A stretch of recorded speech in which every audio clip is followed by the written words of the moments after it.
Salut tout le monde, ici Nva et Tonavet pour Entre Rôlistes et aujourd'hui je suis bien content de pouvoir accueillir Valentin de Geek Fabula. Comment est-ce que tu vas Valentin? Très bien, très content d'être là pour première fois, donc ça me fait très plaisir. Merci pour l'invitation. Ben, avec grand plaisir aussi, c'est vrai que c'est la première fois qu'on t'accueille sur notre Ouais. chaîne. Donc commençons peut-être par le commencement. Est-ce que tu peux nous dire qui tu es et c'est quoi Geek Fabula en quelques mots?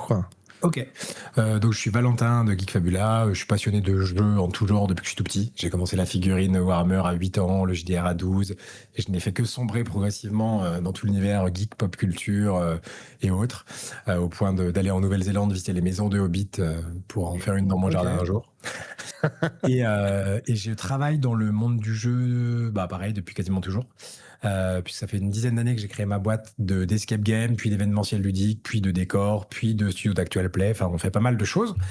Et en parallèle de ça, passionné de JDR, ce qui est vraiment ma passion première. Ça fait 4 ou 5 ans, je crois que ça fera 4 ans en septembre, mais j'avais commencé de streamer un tout petit peu avant, que j'ai commencé le stream de JDR un peu par hasard, en écrivant du JDR pour des gros streamers sur leur chaîne. Ok. Puis j'ai créé ma chaîne pour expliquer, parce que j'avais beaucoup de questions sur comment on fait pour écrire du JDR. Et j'ai créé ma chaîne, et l'objectif était de faire mon actual play, ce qui est arrivé avec Aetherion quelques mois plus tard. Et voilà. Et maintenant, Geek Fabula, c'est le nom de la chaîne, c'est un peu mon pseudo, mais il y a aussi d'autres gens qui gravitent autour. Donc c'est un espèce d'hybride entre le nom de la chaîne et mon pseudo, on va dire. Nice. Et du coup, sur Geek Fabula, pour l'instant, vous avez 12 000 abonnés sur YouTube. Ouais, Vous êtes aussi sur Twitch ouais, et tout à fait. sur une autre plateforme. Non, pas sur une autre plateforme, non. On a du podcast, on a les réseaux, enfin, on va dire on a le classico, mais à la base, c'est vrai que j'étais plus sur Twitch. Maintenant, Ouais. ça se développe plus sur YouTube parce que YouTube est plus gros que Twitch. Mais au tout début du tout début, moi, je suis plutôt de l'école Twitch, ouais. Ok. Ok, ok. Donc c'est assez récent parce que là, tu t'as dit que tu as commencé il y a 5 ans, donc Ouais, c'est ça. juste après Covid, c'est ça hein.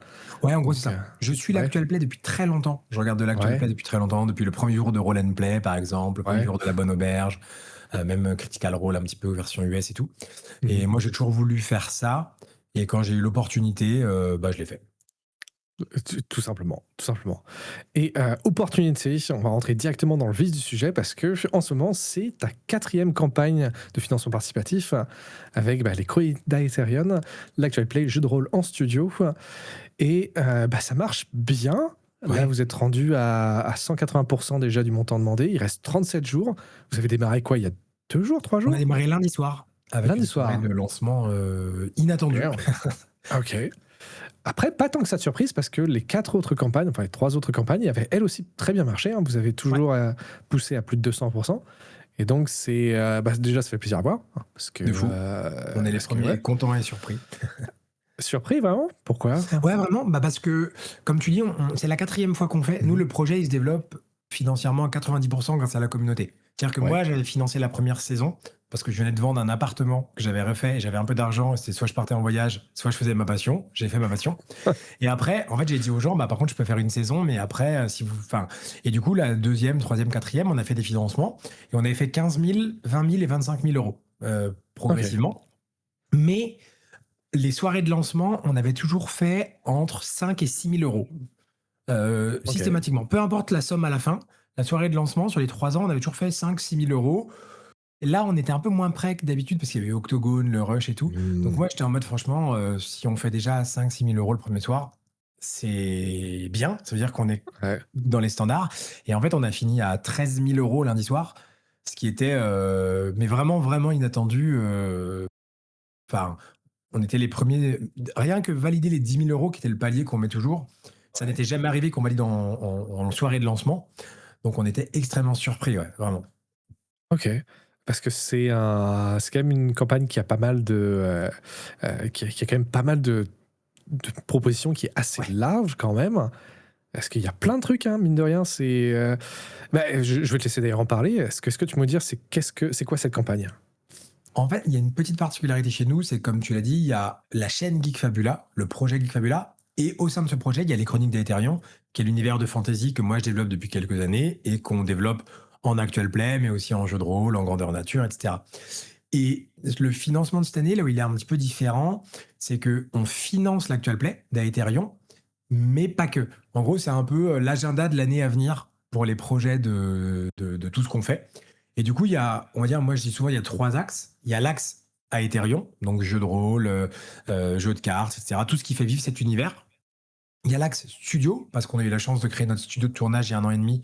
Et donc, c'est faire d'autres tournages, d'autres campagnes dans d'autres univers, parce qu'on ne fait pas que le mien. Ce serait Mhm. un peu ennuyant pour les gens, évidemment. Et il y a le troisième axe qui est un peu une de nos. Alors, spécificité, le terme est un peu fort, mais une de nos envies, quelque chose qu'on développe, c'est tout ce qui est communautaire. On organise énormément d'événements IRL, que ce soit des week-ends jeux de rôle, des grandeurs nature, des semaines de jeux, des parties en public.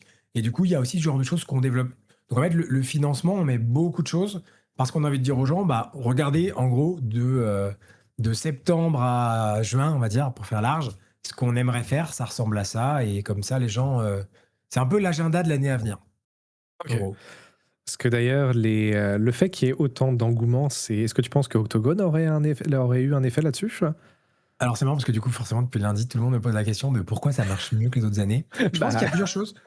Déjà, la communauté a grossi, ouais. notamment grâce à YouTube. On a eu beaucoup de gens qui ont découvert parce que là, c'est vraiment une nouvelle campagne qu'on a fait, qui est plus aboutie que les précédentes, avec le studio, avec une line-up, on va dire, qui est un petit peu connue, etc.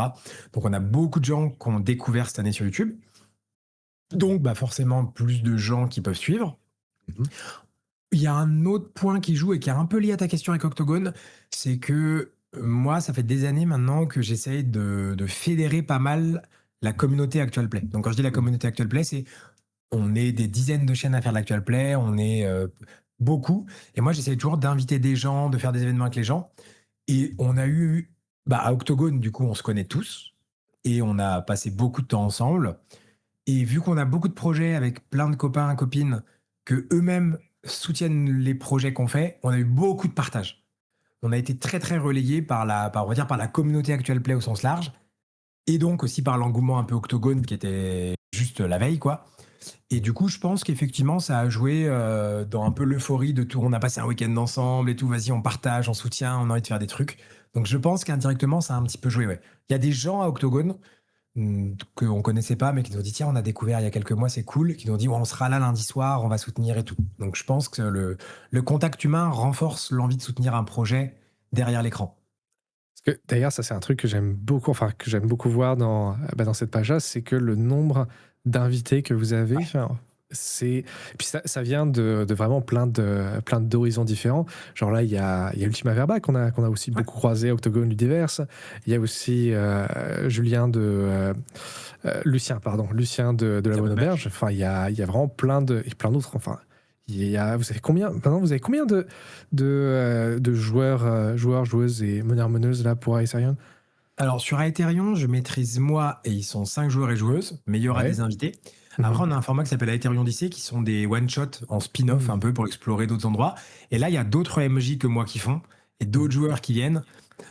Et sur les différentes campagnes. Je pense que sur une année, on va dire, de stream, Mhm. sur la chaîne, je pense qu'on reçoit entre 30 et 50 créateurs, créatrices, je pense. Et gens de Bien. la communauté. Parce qu'on a aussi Mhm. cette spécificité-là, pardon, c'est que on fait confiance à la communauté. Mhm. Et du coup, il y a des gens de la communauté qui maîtrisent sur Discord. Et après, on leur propose de venir jouer avec nous certaines parties en live, voire de maîtriser en live, voire maîtriser au studio, c'est déjà arrivé. Donc, Ok. on essaye de montrer que c'est possible, en fait. Que c'est Mhm. pas réservé à des gens qu'on voit à la télé ou quoi. Ok, bah dans ce cas, on va continuer à parler de la campagne, mais j'ai envie de te poser une question à ce Bien sûr. moment-là. C'est une question qu'on nous a aussi posée. C'est parce que nous aussi, on fait des actual plays, mais tu as un côté. Est-ce que tu joues un actual play de la même manière que tu jouerais avec des potes? Ouais, c'est la question qui revient souvent, le fameux Ouais, Mercer Effect notamment et autres. exactement, ouais. Euh, Moi, ce que je dis, c'est que non. En fait, je dis qu'il y a deux choses à ne pas confondre. Quand on nous dit est-ce que vous trichez en actual play, je dis Mhm. non. Par exemple, moi, j'ai expliqué l'autre fois, nous, un épisode qu'on tourne en 1h40, Mhm. déjà, on le fait en live sur Twitch, donc les gens voient la version brute parce que c'est du direct. Et après, si on le monte pour YouTube, en tout et pour tout, on enlève 5 minutes. Si par exemple, moi, à un moment, je suis en mode, je fais, Ouais, ça ouais, ouais. n'intéresse personne d'entendre ça. Mhm. Donc, il peut y avoir des petits cuts comme ça où on choisit finalement la caméra 1 plutôt que la 2 parce que telle personne Mhm. parle. Donc, il y a un montage, mais il n'y a absolument aucune triche. On n'a jamais refait un jet de dés, on n'a jamais refait une scène. Ça vraiment, je dis pas qu'il y en a pas peut-être qui le font, mais je pense que Mmh. si c'est le cas, c'est extrêmement, extrêmement minoritaire pour avoir fait Mmh. beaucoup d'actual play avec plein de gens et donc non. Par contre, qui est actuel et que j'explique souvent, c'est qu'on n'écrit pas, on ne maîtrise pas Mmh. et on ne joue pas, qu'on soit MJ ou PJ, de la même manière en sachant que l'on est filmé et en sachant qu'il y a un public. Mmh. Parce que le but, c'est que les gens qui regardent apprécient ce qu'ils voient. Donc, il y a une gestion du rythme qui est extrêmement différente. C'est là le plus gros changement par rapport à une table chez toi. Il y a une gestion de l'investissement dans le roleplay qui est extrêmement différente. Il y a une gestion de l'écriture qui est différente. Donc, c'est du vrai jeu de rôle, mais écrit et imaginé pour les joueurs et le public, et pas seulement pour les joueurs. OK. Ouais, donc ça fait quelque chose un peu similaire à on fait un peu la même chose aussi en termes de, peut-être de limitation où on va essayer de pas des moments où, en tant que joueur, genre sur une table, on partirait un peu à la dérive ou faire des trucs un peu extrêmes. Là, tu dis: «Bon, allez, on va peut-être pas aller cramer toute l'auberge parce que ça ferait pas avancer l'auberge, parce que ça serait pas fun». Donc c'est vrai qu'il y a ce côté un petit peu de s'adapter un petit peu à, bah, faire du contenu. Donc Ouais. OK, bah, donc Mais on ça n'est peut pas être tout aussi l'inverse de ce que tu dis. C'est que tu as aussi des gens qui vont dire au contraire, je vais pousser le truc encore plus loin parce que je sais que ça va plaire, parce que ça va faire une scène hyper intense, parce que ça va faire une scène très épique, et du coup ça va générer de l'émotion. Donc il peut y avoir des scènes à la fois très drôles, des scènes à la fois très tristes. Donc les gens réagissent pas tous pareil au fait ouais. d'être filmés, mais, mais les gens qui disent que ça n'impacte pas leur jeu, moi je dis 99% des gens qui disent ça, c'est faux. Alors il y a quelques contre-exemples, mais la grande majorité, ça impacte leur jeu. Ouais, Moi le ouais, premier. mmh. Mais c'est un petit peu cette limite un peu étrange entre, bah, du coup, entre, acting et parce que tu actes quand même, mais tu actes quand même toi-même, ton personnage, enfin, tu pas un acteur, alors c'est dur à dire, mais ouais, en tout cas, tu joues un petit peu, mine de rien. Tu Bien joues un petit sûr, peu ton rôle, ouais. c'est complètement. Mais Mmh.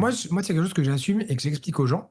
Et Mmh. c'est pour ça que nous, on essaye beaucoup de donner la passion du JDR et d'aider les gens à se lancer, Mmh. tout en leur expliquant que nous, on joue dans des décors en costume. Ta première partie de JDR autour d'une table, si elle est sur une nappe en papier avec des chips et un coca, c'est super. Le but, Ouais. c'est de jouer et de s'amuser, en fait. Ouais, ouais, Donc, carrément.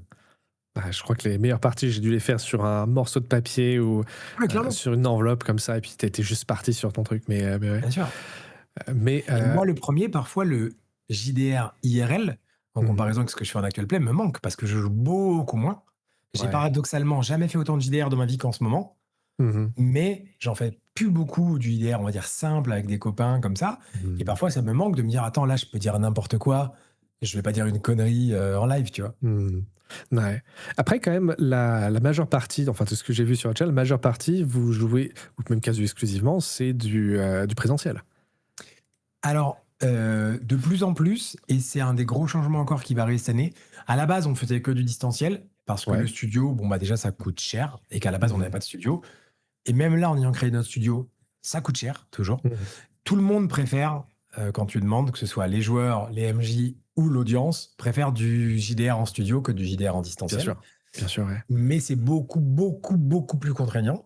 Ouais. Mais c'est un des axes sur lesquels on travaille beaucoup pour l'année prochaine. Mmh. On va diminuer le contenu en distanciel, Mmh. garder en distanciel du contenu très interactif pour Twitch, où il y a Mmh. un véritable intérêt à être avec la communauté, à jouer avec la communauté, à jouer avec plein de copains, etc.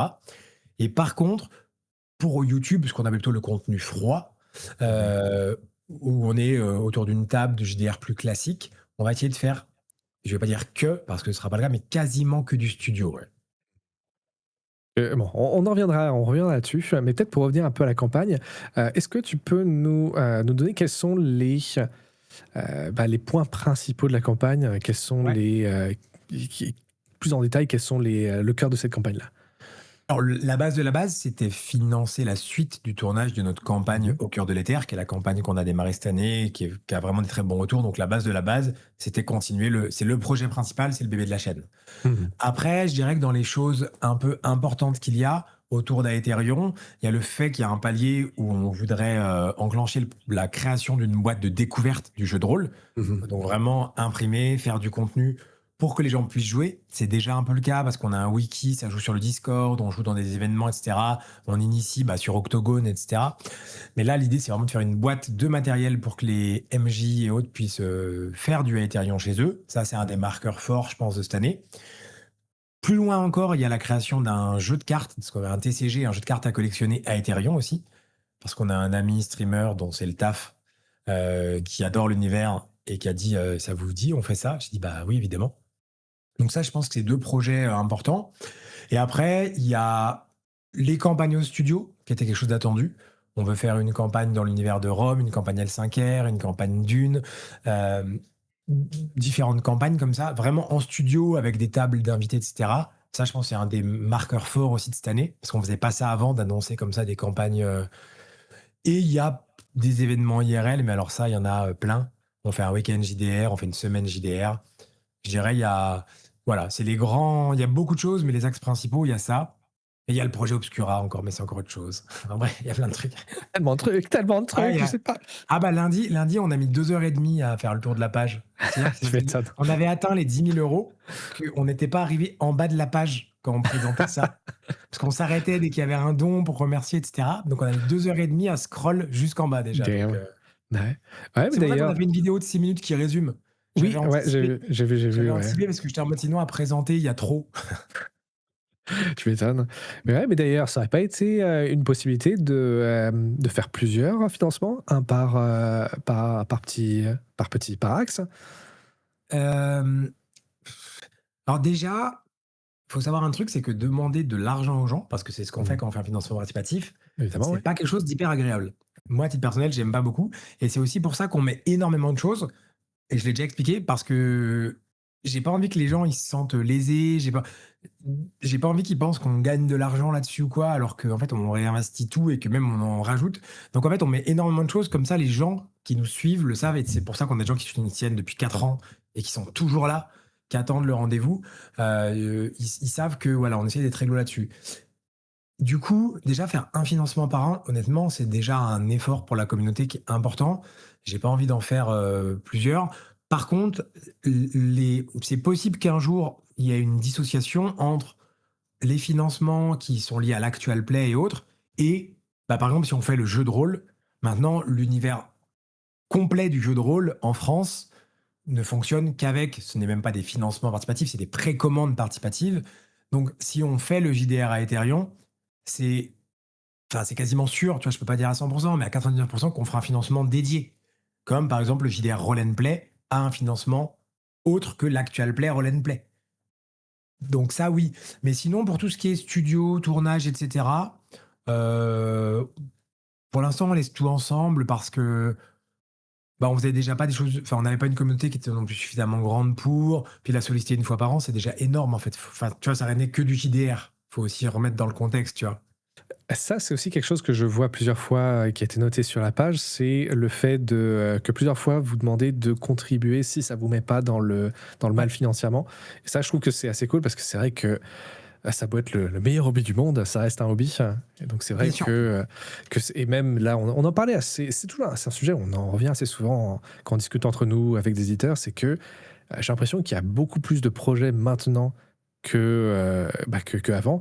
Et du coup, il y a des moments où tu dois faire des choix, tu te dis, bon, à quoi tu participes, hein. Donc c'est vrai que même si c'est qu'un seule participation de votre côté, c'est vrai que c'est encore un autre que la plupart des gens, généralement, ils suivent plusieurs actual play, je suppose. Complètement.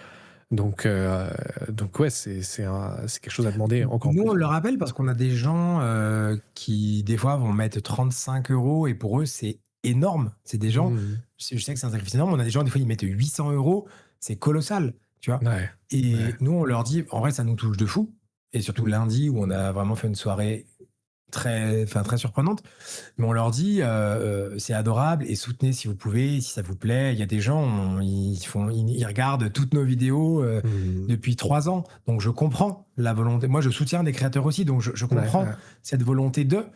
Et il y a plein de gens qui sont conscients que produire du contenu, ça n'est pas gratuit, Mhm. que ça coûte de l'argent, sans parler du temps, mais ça coûte de Mhm. l'argent. Mais on leur dit, après, ne vous mettez jamais dans la sauce, ouais, parce que c'est pas le Ouais. but, en fait. Ça n'est que du JDR, malgré la Mhm. passion, comme tu disais et tout. si on fait moins de projets l'an prochain parce qu'il y a moins de sous, bah, on fera moins de projets. Et Ouais. si on fait plus de projets parce qu'il y a plus de gens, tant mieux. Ouais. Mais Est-ce que on d'ailleurs s'adapte. ouais, aucun de vos projets ne sont bloqués? C'est-à-dire que là, tous vos projets vont être disponibles gratuitement? Enfin, en tout cas, les vidéos sont disponibles gratuitement sur YouTube, de toute manière? Ouais, les actual plays qu'on fait sont tous dispo, gratuitement. Il y a quoi qui peut être, on a des projets d'un financement à l'autre. Il y a une fois un projet qu'on a annulé parce qu'on avait rajouté un truc le dernier soir et avec du recul, on a dit de manière très honnête à la commu qu'en fait, ça avait été une mauvaise idée. En Ouais. termes de temps et d'argent, c'était n'importe quoi et donc c'était pas réaliste. Donc on leur a dit: «En vrai, on s'est troués. Dans l'euphorie du dernier soir, on a rajouté ça, c'était pas une bonne idée». Il y Mmh. a des projets qu'on annonce, dont on dit aux gens, par contre, on le fera, mais on ne sait pas quand. Par exemple, on a déjà fait 2 grandeur nature.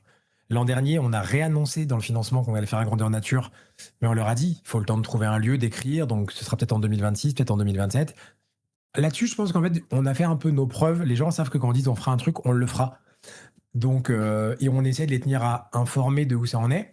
Et par contre, il y a juste certains événements où, on les débloque. Mais par exemple, les week-ends communautaires, bah, après nous, on loue un lieu, on gère Ouais, avec, un ouais, traiteur ou autre. Donc là, ça peut arriver ou les places en public, ça peut arriver qu'il y ait une billetterie, par exemple, où les gens après, ouais. bah, ils prennent une place pour le week-end ou quoi.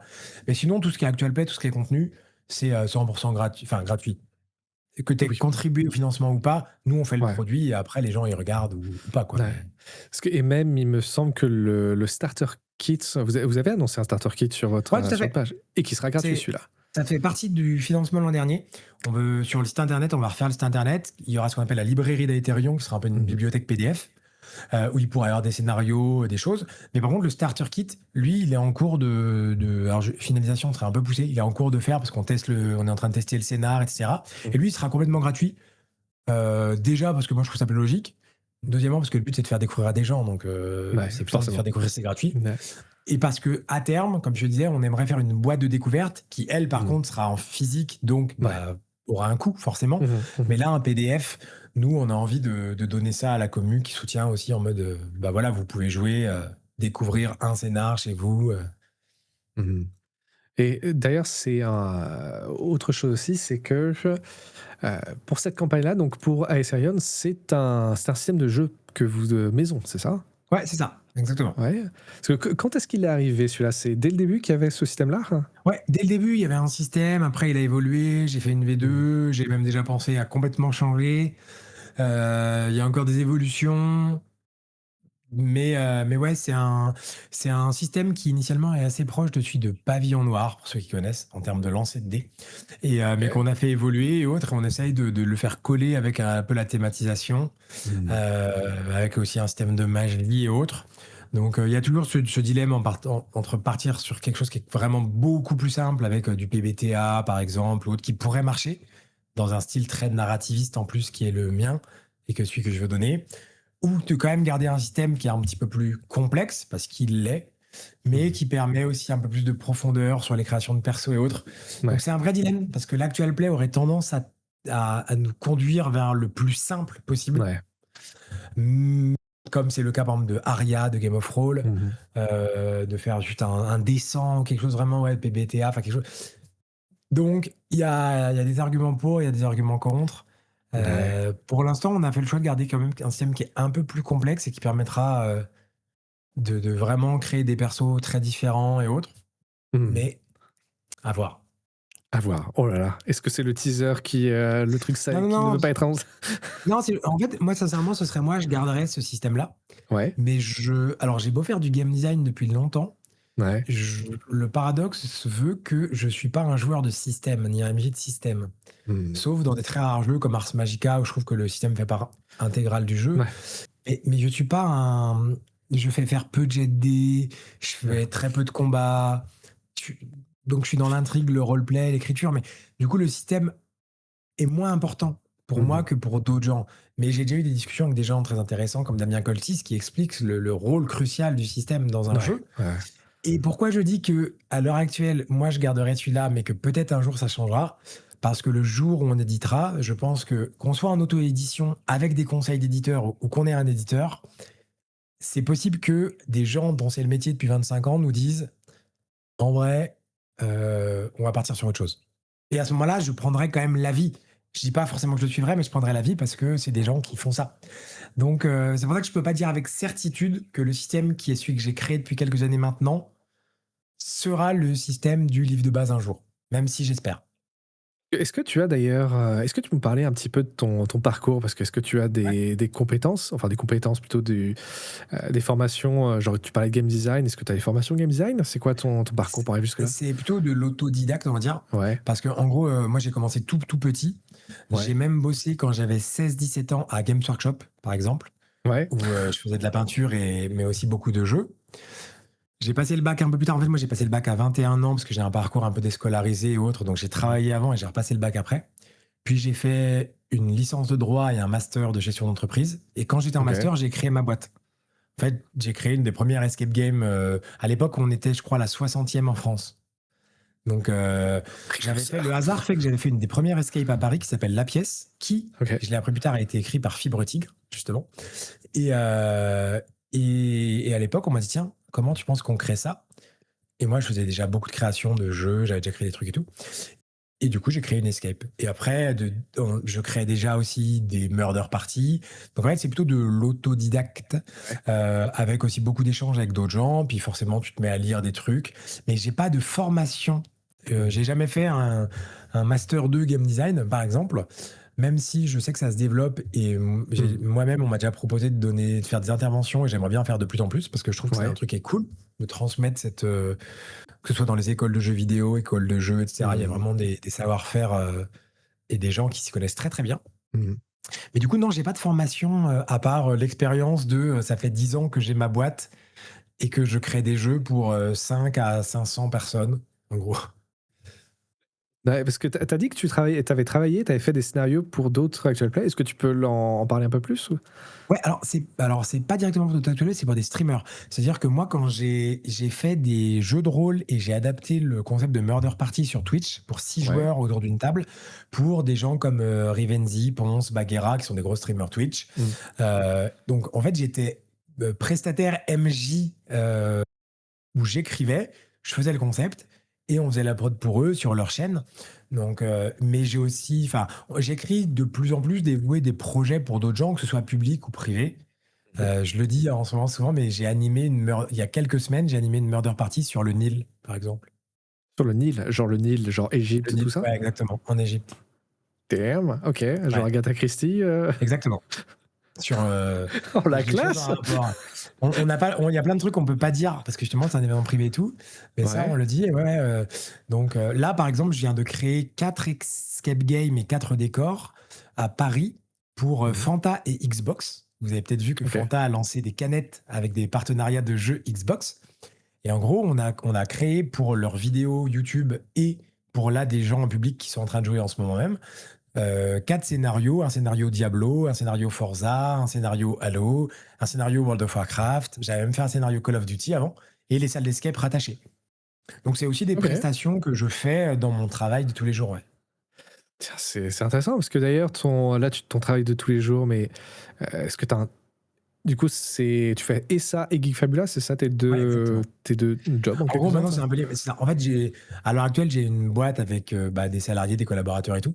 Mmh mh. Et moi, effectivement, Geek Fabula et Aterion prend une grande partie de mon temps, Mmh. mais on fait plein de trucs et dont les projets dont je te parle. Là, en l'occurrence, par exemple, les salles d'escape, c'est moi qui les ai créées parce que ça faisait partie des projets que moi je gérais. Mais ouais, on fait plein de trucs autour du jeu, du studio, des décors. On a fait, par exemple, les décors de Noob, que vous connaissez peut-être, Ouais. ou les Ouais, décors de ouais, bien sûr. Gastronomique, par exemple, les Ouais. décors de stream. Bah, ça, c'est nous qui avons crafté, par exemple. On fait plein de OK. trucs autour du jeu et des univers immersifs, en gros, pour un peu résumer. Vous êtes partout, ils sont partout! On fait pas mal de choses. Bah, à Octogone, tu parlais d'Octogone. Il y a eu Ouais, un Actual Play le samedi soir sur la scène avec les ouais. copains de l'Actual Play. On avait fait un décor pour Octogone, par exemple, pour la scène d'Octogone. OK. OK, OK. C'est pour ça Et qu'on avait un cadeau. OK. Ah oui, oui, et si tu me permets de poser la question, ça marche en termes de rentrée d'argent, ce Alors, il y a plusieurs choses. Moi, je l'ai souvent dit, mais pendant très longtemps, la partie Geek Fabula à Ethereum, si je mettais pas moi d'argent dedans et si ma boîte ne soutenait pas, c'était ouais. impossible. Parce que nous, les seules rentrées d'argent, comme je disais, 90% de nos rentrées d'argent là-dessus, c'est le financement participatif annuel. Donc c'est dur, enfin, c'est facile de savoir pour les gens combien d'argent rentre. Ils regardent la page et ils savent. Ça arrive exceptionnellement, et s'il y en a que ça intéresse, n'hésitez pas à m'envoyer un mail, qu'on ait un petit partenaire qui nous donne un peu d'argent. Et c'est très cool. Mais sinon, l'argent que ça génère, c'est ça. Donc ça, non, c'est absolument pas rentable. Tout est réinvesti dans les projets. Et moi, je gagne pas d'argent grâce à Geekfabula ou à Ethereum. Ça arrivera peut-être un jour, mais en tout cas, à l'heure actuelle, c'est pas le cas. Par contre, de manière très honnête, ce que j'ai déjà expliqué et qui était même pas prévu, on savait pas, c'est justement que cette vitrine-là, par contre, a apporté quand même des projets à mon entreprise, notamment les décors dont je te parlais. Quand là, on a créé les projets pour Xbox ou qu'on a fait les décors pour GastronoGeek ou Noob, du coup, c'est de la vitrine que, on va dire, mon image Geek Fabula a générée via les réseaux sociaux, Twitch, YouTube, et qui par contre ont amené des projets que ma boîte a géré derrière parce que j'aurais pas pu les gérer tout seul. OK. Parce que sur, Geek Fabula, vous êtes combien et du coup, c'est quoi comme structure Geek Fabula? C'est En fait, un Geek Fabula, à la base, c'était rien. C'est-à-dire que moi, ouais. j'avais lancé ça en parallèle, vraiment en projet perso. En gros, il y a eu le Mmh mh. Covid. Le Covid, Mmh. moi, ma boîte, on a 12 millions de projets et on est 30 à on a beaucoup moins de projets et on est 12, globalement, Ouch. si je fais simple. Donc, la motivation entrepreneuriale avait pris un coup. Mmh. Et là, je me suis retrouvé à streamer et je faisais ça à côté. Mais c'était plus pour refaire un projet qui juste me plaisait. Et au Mmh. bout d'un moment, ça s'est développé. Et du coup, il y avait ces projets qui arrivaient via Geek Fabula, mais qu'en fait, je faisais faire à ma boîte, c'était compliqué. Donc en fait, Geek Fabula a rejoint mon entité, parce que du coup, vu qu'il y avait des gens qui bossaient sur un projet ou l'autre, enfin, c'était compliqué. Par exemple, moi, j'ai une graphiste, mais du coup, si la graphiste, elle travaillait pour Geek Fabula, c'est illégal si Geek Fabula n'est pas dans la société. Ouais. Tu vois, il y a plein de trucs juridiques à faire attention. Et du coup, il y a un moment où en fait, tout ce qu'on faisait autour de Geek Fabula avait rejoint la société parce que on s'appuyait sur des ressources de la société. Mmh. Et mais par contre, la chaîne Geek Fabula, il y a moi, il y a Manu qui est un ami et qui du coup fait plein de trucs et qui stream aussi et autres. Et après, il y a des gens, par exemple, on a un graphiste et monteur en externe qui travaille en presta pour nous, principalement. Et il y a des gens qui gravitent autour. Mais on va dire, selon, par exemple, quand on fait des tournages, il y a deux personnes en régie, généralement en plus. Donc ça dépend un peu des besoins, des projets. Il y a des gens plus sur le studio, des gens plus sur la com quand il y a besoin. Mais c'est beaucoup moi qui centralise, on va dire. OK. OK, donc toi qui centralise et des prestats. Ouais, Est-ce que exactement. d'ailleurs, ça c'est, une autre question sur là tu parlais de la régie et donc comment ça marche justement une journée de tournage ou même un projet? Ouais. Combien de temps ça prend? Est-ce que ça prend plusieurs jours pour faire une saison? Est-ce que vous faites tout d'un seul coup, quoi? Alors il y a trois, on va dire au studio, on a trois types de projets. Ouais. On a Aetherion, qui est un peu notre campagne fil rouge. Ça, nous, l'idée, c'est qu'on a un live Twitch tous les 15 jours et un épisode YouTube par semaine. Donc, comment ça se passe? On fait un tournage par mois, le vendredi Mmh. soir en live sur Twitch, Mmh. qui fera 2 épisodes YouTube. Et le lendemain matin, le samedi, on enregistre un deuxième live qui est diffusé 15 jours après et qui refait 2 épisodes YouTube. Donc, en gros, Aetherion, pour avoir nos 4 épisodes YouTube mensuels, c'est du vendredi. En gros, moi, je commence à installer le vendredi midi le setup jusqu'au samedi après-midi. En gros, c'est un OK. tournage par mois. D'accord. Après, il y a des mini-campagnes. Donc, on va dire une mini-campagne, c'est par exemple les mini-campagnes là qu'on développe sur le financement. Ça Mmh. va être 8 épisodes YouTube, peut-être 10. Ça va être sur 2 journées de tournage, où là, ça va être que du contenu froid. Ça va être sur 2, 3 jours. En gros, on fait venir les gens. Donc, en Mmh. gros, on défraye les gens qui peuvent venir de plus ou moins loin. On les loge, on les nourrit. Mmh. Globalement, c'est toujours le deal. Et après, on tourne. Là, on tournera non-stop. On fera certainement 4, 5 épisodes sur une journée, 4, 5 épisodes sur une autre journée. Et après, il y a le monteur qui, lui, rentre en jeu Mmh. et qui fait, à l'heure actuelle, que sur Ethereum, pas sur les autres projets, mais justement, à partir de l'an prochain, aussi sur d'autres projets, qui Mmh. fait le montage des épisodes pour YouTube. OK, et ça prend combien de temps de faire le montage d'un C'est très épisode? long.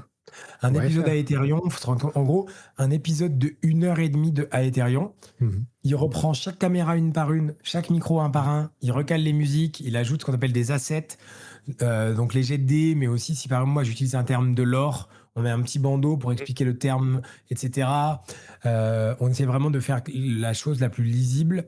De ce qui me dit, un épisode, ça varie vachement selon le contenu de l'épisode, mais il faut compter entre une petite journée, je crois, et une journée et demie pour un épisode de 1 heure et demie. OK.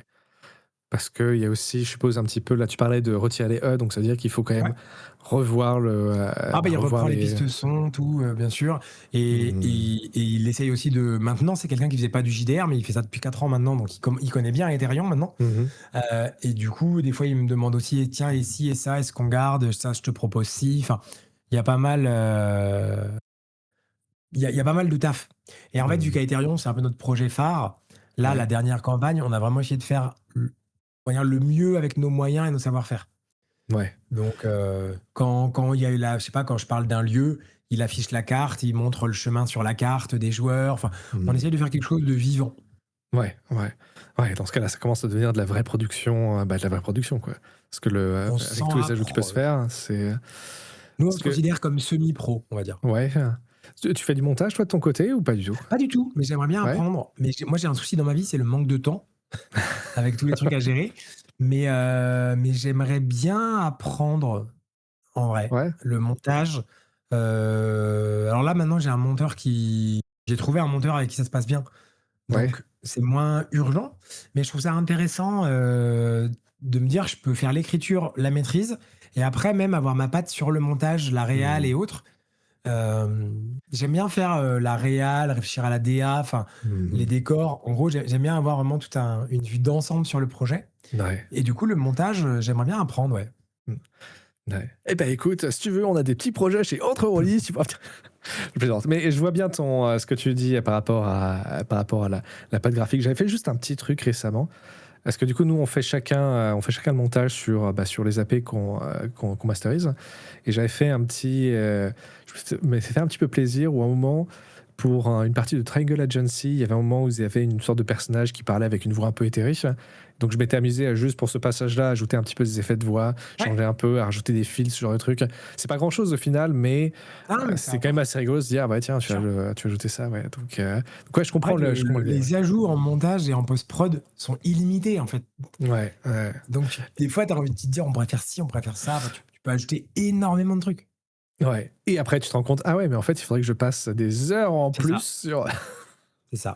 donc ouais, c'est cool, mais oui, mais ça prend du temps et comme tu dis, hein, le temps c'est quand même assez, ouais, il y en a pas beaucoup au final de temps, donc heu, tiens, pour revenir aussi Ouais, sur le projet lui-même, parce qu'on va quand même essayer d'être construit dans cette interview quand même. Tu as parlé du TCG, ouais. ça sort un peu de nulle part. C'est assez amusant de voir ça sur un projet jeu de rôle. Donc, qu'est-ce que tu peux en dire un peu plus là-dessus? Complètement. En gros, alors déjà, moi, comme j'ai dit, ma passion numéro un, c'est JDR, mais j'aime Ouais. tous les jeux. Donc j'ai fait du Mmh. Magic, pareil, à partir de mes 8 ans, comme beaucoup de gens. J'ai fait beaucoup de jeux de cartes, du L5R, du Trône de Fer, même du Altered, il y a pas si longtemps. Mmh Enfin, mh. j'adore les jeux de cartes. Et un des premiers streams de ma vie, il s'avère que c'était sur la chaîne Solari pour, payé par Blizzard pour des sorties d'extension de Hearthstone, où je devais faire du jeu de rôle qui mettait en avant les cartes. Et on a fait 2 projets incroyables avec vraiment des moyens. On a fait faire une table énorme, des décors énormes et tout, pour Solari avec Odemian, qui est joueur pro Hearthstone chez Solari, Mmh. en gros, et qui est un fan de JDR. Et c'est lui qui m'a amené là-dedans. Maintenant, on est hyper amis. Mmh. Il est venu au GN à Ethereum, il regarde tous les épisodes, il a été invité.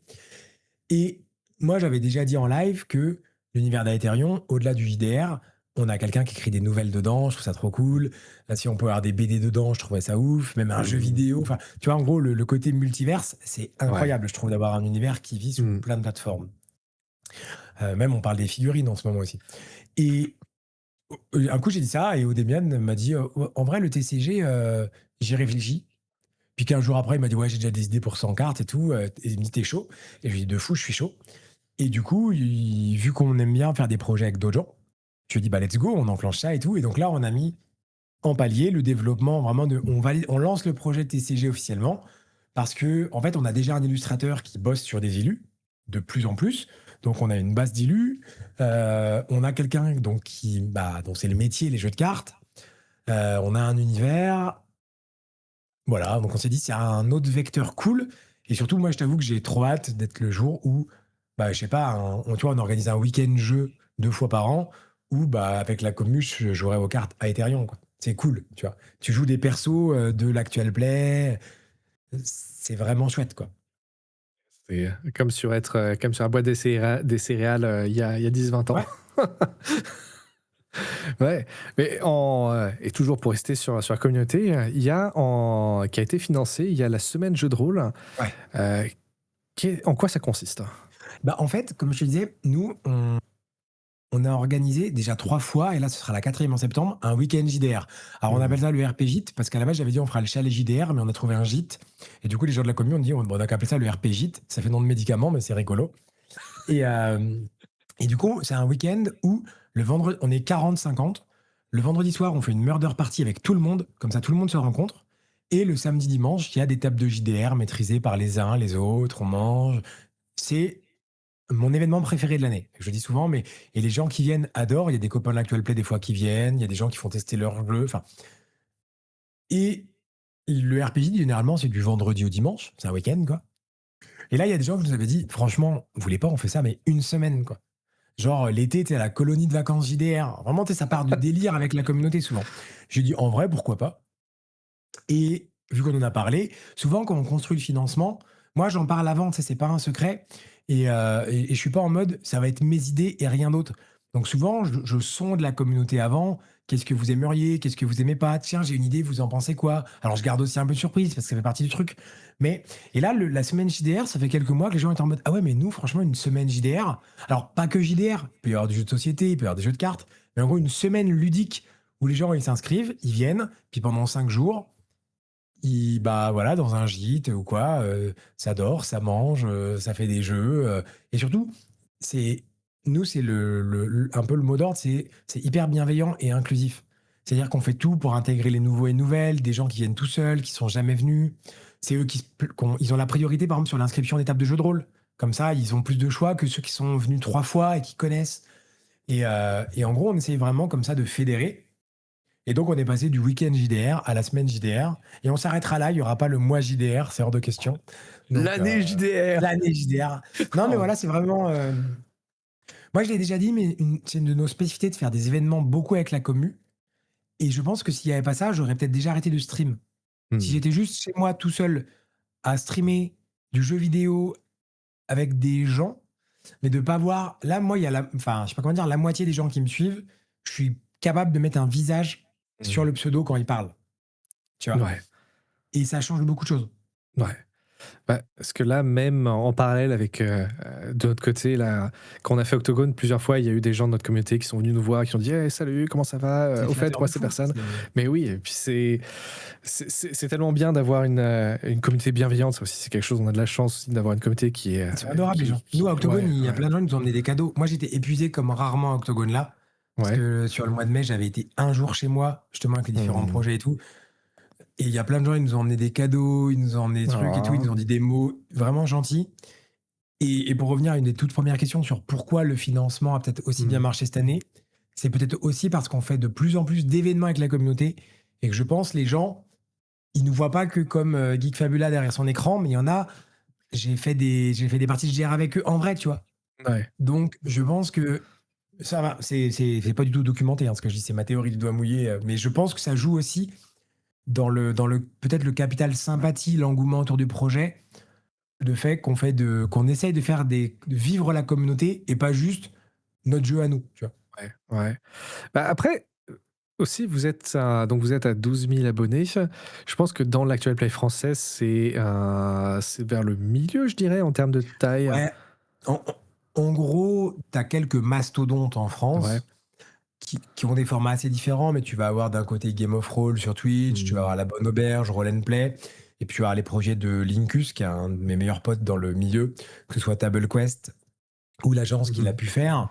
Tu as vraiment voilà, quelques vraiment très très gros projets. Mmh. Et après, ouais, nous on est dans la catégorie juste après. C'est-à-dire qu'on est dans la catégorie des gens qui ont quand même une commu assez conséquente Mmh. qui font du studio, ce qui est très rare en fait Mmh. d'avoir le côté de on fait du studio et cetera. Donc on est, ouais, dans le milieu Mmh. de on va dire de taille de communauté, de projets et autres, Ouais, mid-level. Mais du coup, ça vous permet aussi d'avoir, quelque chose de plus personnel, plus intimiste peut-être même avec une communauté? Parce qu'il y a moins de gens donc Ouais, après, moi, tous les gens de qui on vient de parler, je les connais très bien. Fibre, ouais. je travaille souvent avec lui. Mmh. Bah, Lucien et Max de la Bonne Auberge. Max, c'est un de mes joueurs réguliers sur ma campagne. Ouais. Linkus, bah, il était au week-end JDR dont je te parlais et on Mmh. se voit 15 fois par an. C'est des gens qui sont aussi enfin, très proches de leur communauté, honnêtement. Mmh. Surtout la Bonne Auberge et Lincus, c'est des gens qui sont très très proches de leur communauté. Alors forcément, tu vas à Octogone, la Bonne Auberge, une personne sur quatre a un t-shirt La Bonne Auberge dans le festival. Donc tu vois bien qu'ils ont une communauté qui est colossale. Mais moi, j'étais allé au Grand Rex quand ils ont fait leur finale et tout. Forcément, nous, c'est plus simple de prendre le temps de parler avec tous les gens qui viennent nous voir à Octogone. Eux, ils pourraient pas passer 20 minutes avec chaque personne qui vient les voir. Ils s'en sortiraient pas. On est d'accord. Mais c'est quand même, je pense que l'actual play français est assez conscient. Notamment, bah, par exemple, si je reprends l'exemple de la Bonne Auberge, ils développent leur projet aussi grâce à des financements participatifs tous les ans. Alors, ils lèvent 10 fois ce qu'on lève, 20 fois ce qu'on lève. Tu vois, enfin, c'est des financements colossaux, pardon. Et tant mieux. Et du coup, ils en sont aussi très conscients que c'est un projet humain, qu'ils essayent de maintenir le plus humain possible et tout. Donc je suis pas sûr que la taille de la communauté joue là-dessus. Ouais. Je pense que ça dépend un petit peu de la personnalité des personnes porteurs de projets à la base. Si tu as des gens humains, je pense qu'ils essayent de le rester. Si tu as des gens qui s'en foutent, je pense que ça arrange pas le problème. Tu vois. C'est pas faux, c'est pas faux, c'est pas faux, ouais. Heu, dernier pas c'est pas le dernier palier, mais il y a aussi une partie improvisation en public, sans MJ, une partie sans MJ, mais OK. Ça, je Comment? pense que je l'ai un peu mal formulé. En fait, on a déjà fait des parties en public à plusieurs reprises et c'est trop bien. On a Ouais, fait des parties en public où juste on joue. On a fait des parties en public où où le public, pardon, jouait, ils avaient des rôles et ouais. tout. Et moi, j'ai commencé à me renseigner. J'ai vu pas mal de théâtre d'impro et j'ai déjà vu un mix entre du théâtre d'impro et du JDR. C'est-à-dire, t'as pas de table, les gens, ils changent de costume dans la soirée, mais ils jouent quand même un rôle, etc. Et quand j'ai sans MJ, c'est plus parce qu'il n'y avait pas un MJ assis qui raconte, mais tu peux avoir quand même un compteur, quelque chose. Et moi, les parties en public, j'adore. J'en ai fait pas encore à Kaisersberg, j'en ai fait à Octogone. Nous, on avait loué un théâtre à Dijon, on l'avait fait et tout. Mais le JDR, c'est souvent un format qui est long et tu es assis. Donc, c'est pas le format le plus dynamique du monde, le Mmh. JDR à regarder. Donc, je pense qu'il y a un public à qui ça convient très bien, mais que pour, on va dire, un public plus large, c'est pas adapté de rester 3 heures assis à regarder des gens, tu vois. Des gens qui sont Donc, en plus sont assis. voilà, qui en plus sont assis, exactement, c'est surtout ça. Tu vois, tu un bloc. Donc, nous, on avait beau essayer de mettre des jeux de lumière, faire de l'interactivité, etc. Tu regardes quand même des gens qui sont assis sur une scène, tu vois. Mmh. Donc, ça fait un peu colloque. Et du coup, j'ai envie. On essaye de tester des choses, en fait, des fois avec Mmh. plus ou moins de succès. Mais là, j'aimerais bien faire une partie en public classique, mais aussi envisager une partie comme ça, peut-être plus courte, 1 heure et demie, 2 heures, avec des gens en mouvement. Donc, entre le jeu de rôle que l'on connaît, le Mmh. traditionnel assis, et le théâtre d'impro qui, par contre, lui, n'a pas de scénario.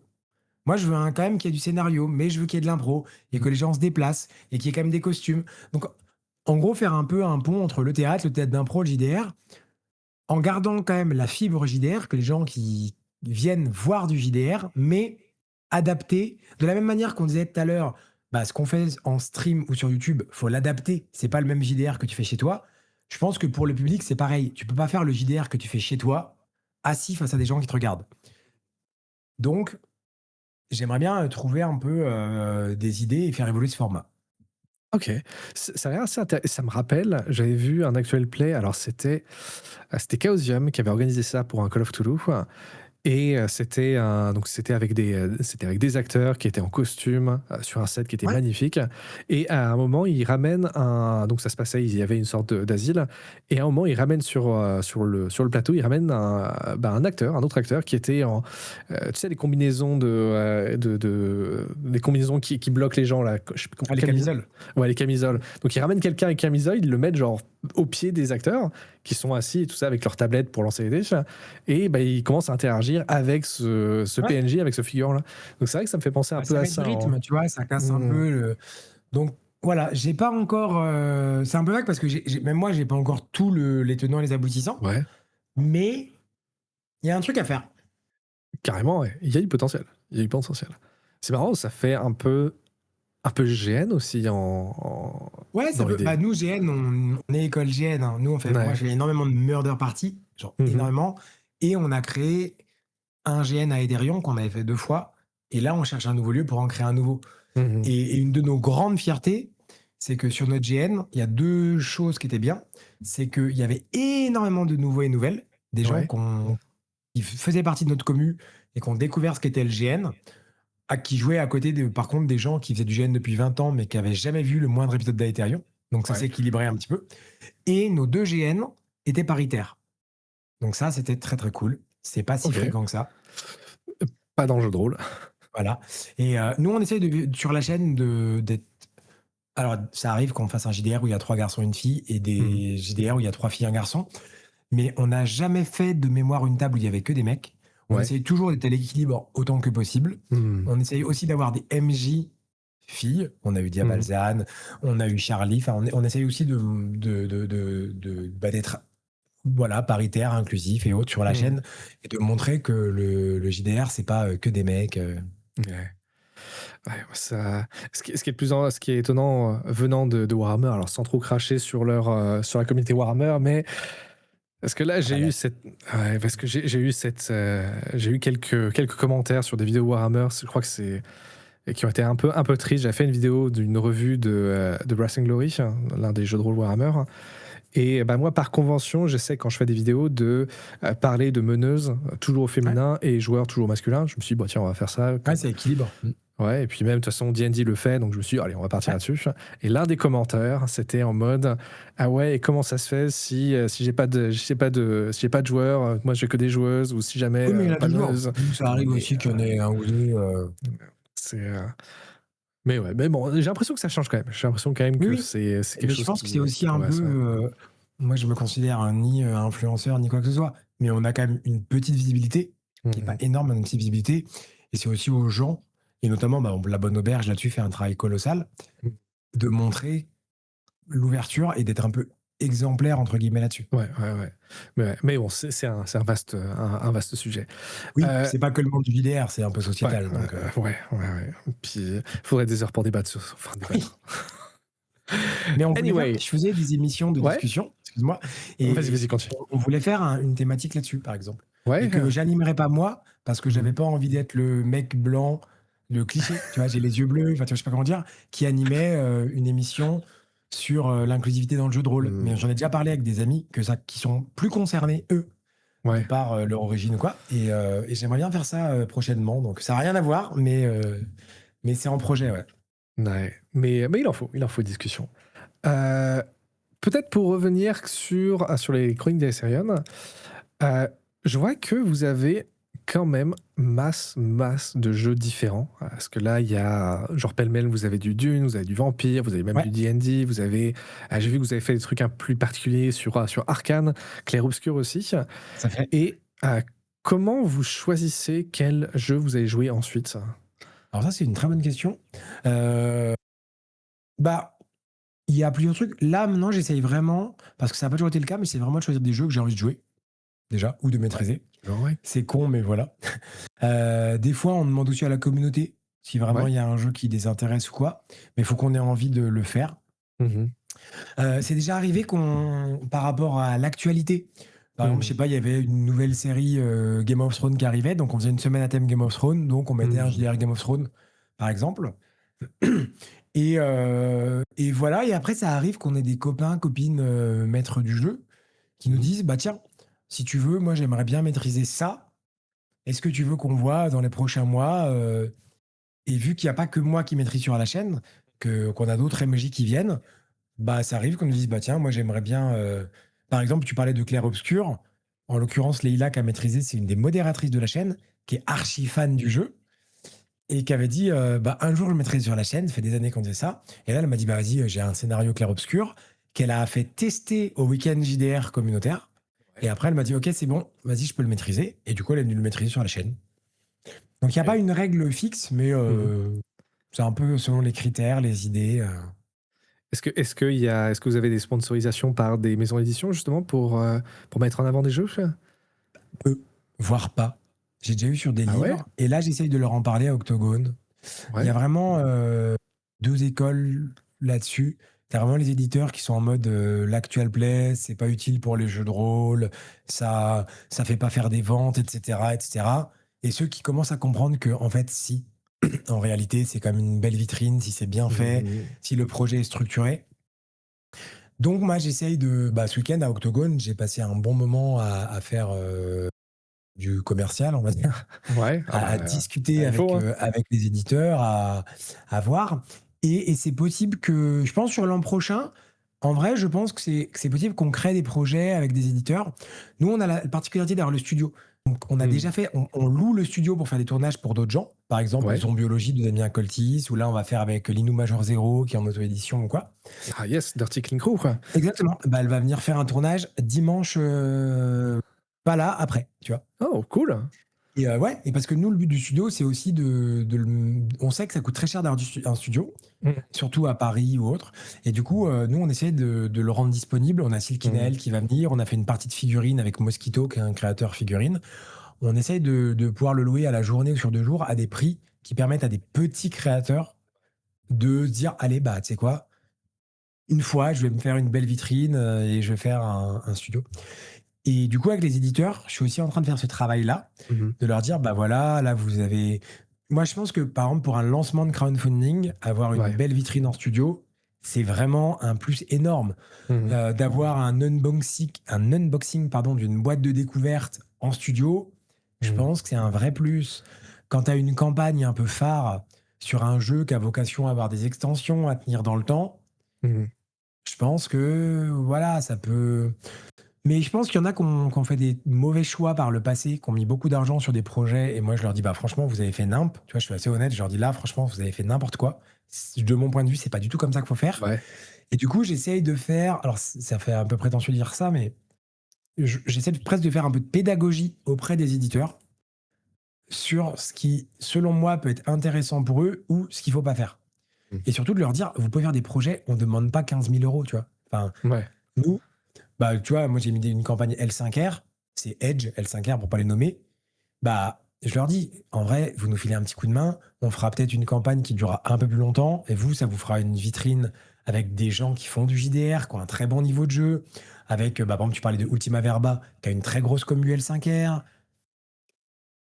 En fait, si le projet est bien structuré, il y a un vrai intérêt pour les éditeurs. Faut juste pas leur dire: «Donnez-moi de l'argent, je vais faire du JDR». De toute façon, la vraie vie ne fonctionne pas comme ça, tu vois? Mais par contre, leur construire un projet et moi, je vois d'octogone en octogone, qui est un peu le rendez-vous à l'heure actuelle d'échanges. Il y en a qui sont toujours en mode: «Oh, allez, dégagez, vous venez juste gratter des trucs». Et moi, je leur dis parce que souvent ils me disent: «Ouais, vous voulez gratter des livres?» Je dis: «Alors vous savez, les livres, je suis en partenariat avec Philibert depuis 4 ans. Si je demande un livre, il me l'envoie gratuit. Donc je viens même pas vous gratter des livres. Je m'en fous, tu vois? Mais je leur dis, par contre, il y a un vrai intérêt. Et d'année en année, ceux qui sont réceptifs à ça augmentent. Mmh. Donc, Ouais. réponse cette année, mais je pense que ça va arriver, ouais. Ouais. Après, tu disais que tu étais pas influenceur, mais parce que tu as quand même 10 000 personnes qui te suivent sur YouTube, hein. Donc au final, que tu le veuilles ou non, tu es probablement quand même un peu influenceur, Bien sûr, non mais, mmh. en gros, moi je me considère pas Mmh. du tout influenceur, mais par contre, considérer qu'une chaîne comme la mienne ou comme celle de plein de copains Actual Mmh. Play ont un impact, c'est factuel. Ouais, ouais, ouais, Moi ouais, absolument, ouais. je fais un jeu vidéo, je sais qu'il y a des gens qui m'envoient un message après en mode: «Bon, bah, je l'ai acheté, je me suis régalé». Mmh On mh. avait fait une soirée Cabinet des Murmures, pour ne pas le citer, en JDR. Mmh. Le nombre de gens qui, les semaines après, nous ont dit: «On l'a acheté», c'est factuel. Alors je te dis Ouais, pas que ça ouais. fait 1000 ventes, hein, qu'on soit bien d'accord. Oui, Mais ça fait quand même des Mais ventes. Enfin, ça fait quand mais même ça a un des. impact, ça met en avant Mhm. un jeu. Donc non, non, il y a de la même manière que vous, ce que vous faites, comme peut Mhm. faire Rollis TV ou comme peut faire, moi, par exemple, je m'entends vachement bien avec Die Story aussi, Ouais. ça a un impact et c'est Ouais. montré. Die Story, ils ont soutenu corps et âme Villeborn, qui était en Ouais. crowdfunding il n'y a pas très longtemps.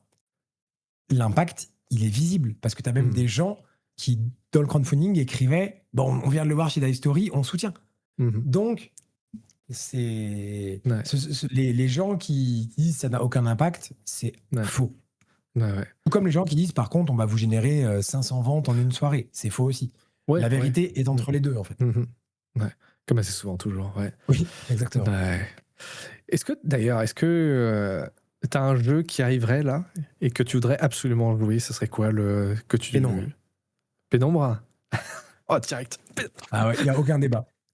Il y Ouais. a ouais, ouais, moi j'adore Agon, j'adore Ouais. le mystique et la politique. Ouais. J'adore les bah en fait c'est un peu comme dans Ethereum mais du coup je suis un peu biaisé mais j'adore avoir des créatures mystiques et des créatures Mhm. fantastiques et la faillerie mais pas forcément avoir les elfes, les nains, les gobelins, tu vois. Ouais. Ouais. Et j'adore l'esthétique. Et à l'heure actuelle, la proposition qui a été posée par Pénombre, c'est le plus beau livre de JDR, peut-être que j'ai jamais vu. Enfin, tu vois, je sais pas comment dire. Donc en fait, T'as vu Inachevé? Inachevé est magnifique. Et Loïc Musy est un monstre. Mais ça me parle moins. Non, mais Ouais. vraiment, Ok. moi, c'est moins ma. Et en plus, encore une fois, il y a Monsieur Alceste, il y a Lincus qui sont vraiment des potes, qui ont écrit des scénars dedans et tout. Donc, Ouais. Inachevé, c'est magnifique. Mais moi, c'est moins mon style. Ok. Ok. Pénombre, c'est mon style. Donc, Mhm. de base, je suis la cible. Je suis un joueur d'Agon il y a longtemps. Mhm. Et la DA. euh, Ouais. Elle donc, est folle. Vraiment folle. j'ai plongé les deux pieds dedans. Ouais. Donc ouais, dans les jeux qui arrivent, je pense que Pénombre. Et après, bon, évidemment, s'il y a une réédition de Ars Magica, qui est un Ouais. peu un de mes jeux de cœur, évidemment. Mais là, dans les propos actuels, il y a d'autres trucs hein, que je trouve cool. Hein. Tented Grail chez Agathe, parce que j'ai beaucoup Ouais. fait le jeu de plateau, par exemple. Et parce qu'ils avaient un stand magnifique à Octogone à montrer Ouais. à tous les éditeurs, Magnifique. je le redis. Hein. Magnifique. Magnifique. Mais ils ont pris le standing de qu'est-ce qu'est un stand de JDR, Mhm. ils l'ont mis là. Et Ouais. je leur ai dit, franchement, moi qui suis sensible au décor, à la scénographie et tout, je leur ai dit, votre stand, c'est une masterclass. Vraiment Ouais. Ouais. incroyable. Ouais. Et moi, j'ai envoyé Magnifique. les gens juste se balader comme dans une galerie d'art, quoi. Franchement, Tellement, ouais. incroyable. Ouais. Ouais. Mais ouais, on les a, on a aussi fait un petit interview, un Oui, petite j'allais dire, vous interview. les avez interviewés, il me semble. Ouais, Ouais. ouais. Bah, c'est la première fois qu'on les voyait. Enfin, c'est la première D'accord. fois qu'on Oui, ils avait se font la rares en chance. convention. Hein.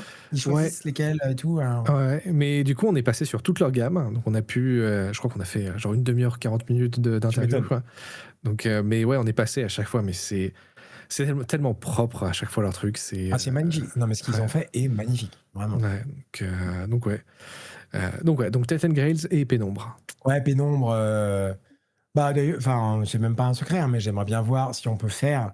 Moi, je leur ai déjà proposé, on en a discuté Mhm. encore à Octogone, si on pouvait faire un truc justement en studio autour de Pénombre avec un décor, une esthétique et tout, ça s'y prête incroyablement bien. Tellement.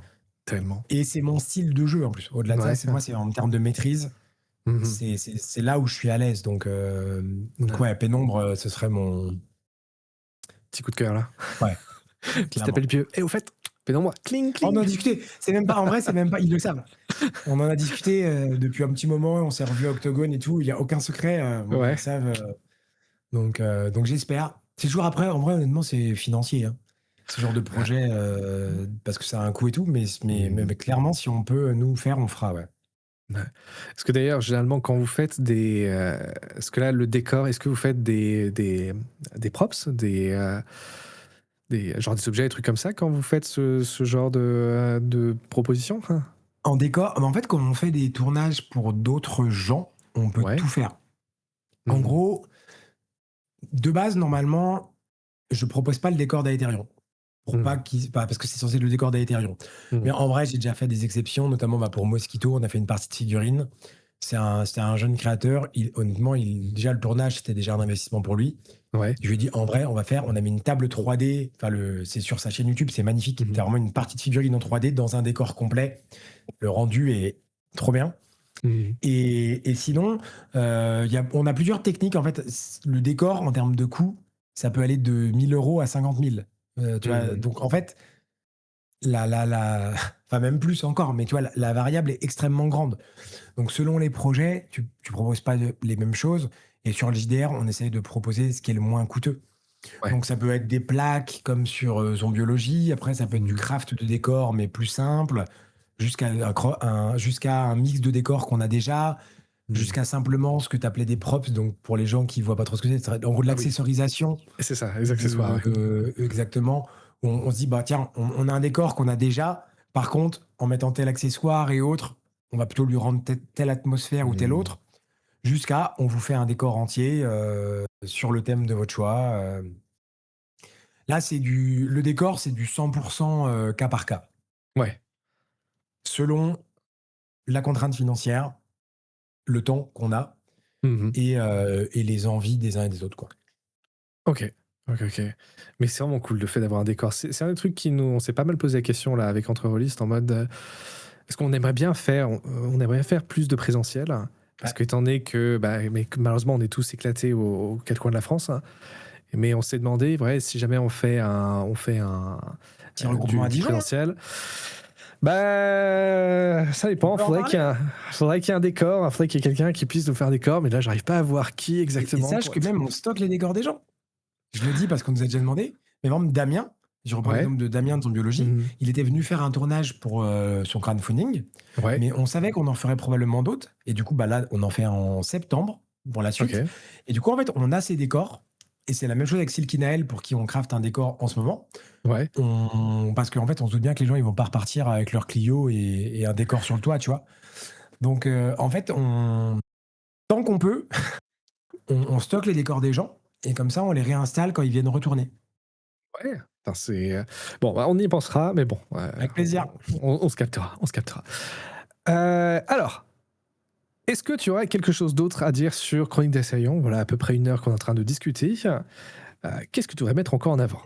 Si jamais tu as d'autres trucs à Ben, mettre en simplement que si les gens sont curieux d'un style qui est plutôt, narratif, qui est très RP, très immersif, justement avec les décors, les costumes, on n'est pas tant sur du D&D plein de combats que vraiment sur une aventure, très intense en roleplay et en intrigue, bah, de avant tout jeter un œil en fait à et de commencer vraiment par la dernière campagne, parce qu'on mmh. avait déjà fait 2 campagnes avant, mais là, il y a la campagne Au cœur de l'éther, qui est la dernière, qui est celle en cours et qui est la plus qualitative en termes de prod, en termes de Mmh. jeu et autres et du coup, moi, je dis aux gens: «Commencez par celle-ci, il y a pas besoin d'avoir vu les précédentes, jetez un œil et si ça vous plaît, bah, n'hésitez pas à regarder ce qu'on fait en gros et de voir» et bien évidemment, après si des gens veulent soutenir, ça nous fait, extrêmement plaisir et de regarder parce que, il y en a qui préfèrent Ethereum, il y en a qui préfèrent les taux de JDR, il y en a qui viennent simplement aux événements communautaires et qui regardent pas d'actual play. Voilà, de regarder ce qu'on fait et de pas hésiter à on va dire rejoindre la commu si elle les intéresse, quoi.